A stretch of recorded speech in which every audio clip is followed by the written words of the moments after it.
ముఖ్యమంత్రి గారు ఈ జిల్లా లిటరల్లీ నాగర్ కర్నూలు జిల్లానే కొండారెడ్డిపల్లి ఆయన జన్మస్థానం.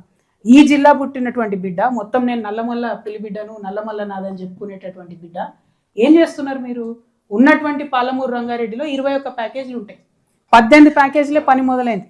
ఆ పాలమూరు రంగారెడ్డిలో 3 ప్యాకేజీలు తీసి పడేసారు. అంటే రంగారెడ్డి ఎగిరిపోయింది, వికారాబాద్ ఎగిరిపోయింది, డిండికి ఇవ్వాల్సినటువంటి నీళ్ళు ఇంతవరకు ఒక సుక్క కూడా ఇవ్వలేదు. ఏంది 10 ఏళ్ళల్లో 10 సార్లు సర్వే చేసిరు, 8-9 కోట్లు. డిండి ప్రాజెక్టుకు సోర్స్ ఎక్కడి నుంచి తీసుకోవాలి, ఏ పాయింట్ నుండి వాటర్ తీసుకోవాలి అన్న పాయింట్ మీద 10 సర్వేలు జరిగినాయి. చేసినటువంటి కన్సల్టెంట్కు 10 కోట్లు ఇచ్చారు, కానీ కనీసం చుక్క నీరు కూడా మనం ఇవ్వలేని పరిస్థితి. ఇక ఈ పాలమూరు రంగారెడ్డి 21 ప్యాకేజీలలో 3 ప్యాకేజీలు రంగారెడ్డి వికారాబాద్ అవి విడిచిపెట్టినాం. 18 ప్యాకేజీలు పని జరగాలి. ఈ 18 ప్యాకేజీలలో రేవంత్ రెడ్డి గారు ఏం చేశారు? మళ్ళీ ఈ నారాయణపేట కొడంగల్ అని చెప్పి కొత్త స్కీమ్ పెట్టి దానికి ఇంటేక్ పాయింట్ ఎక్కడ పెట్టుకున్నాడు? ఆయన భీమాలో పెట్టుకున్నాడు. మేము ఇప్పటికి కూడా డిమాండ్ చేస్తున్నాం. గతంలో మనం నారాయణపేటలో కాన్కుర్తికి వచ్చినప్పుడు కూడా చెప్పినాం, మీరు ఇంటేక్ పాయింట్ జూరాల పెట్టుకుంటే మనకు ఎక్కువ వాటర్ వాడుకునే అవకాశం ఉంటుంది.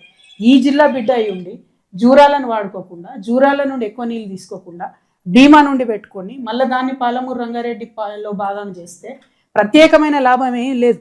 అంటే ఈయన కూడా గురువును సాటిస్ఫై చేయడానికే పాలమూరు ప్రాజెక్టులను కంప్లీట్గా పక్కకు పెట్టినట్టు రేవంత్ రెడ్డి గారి విషయం మనకు అర్థమవుతున్నది.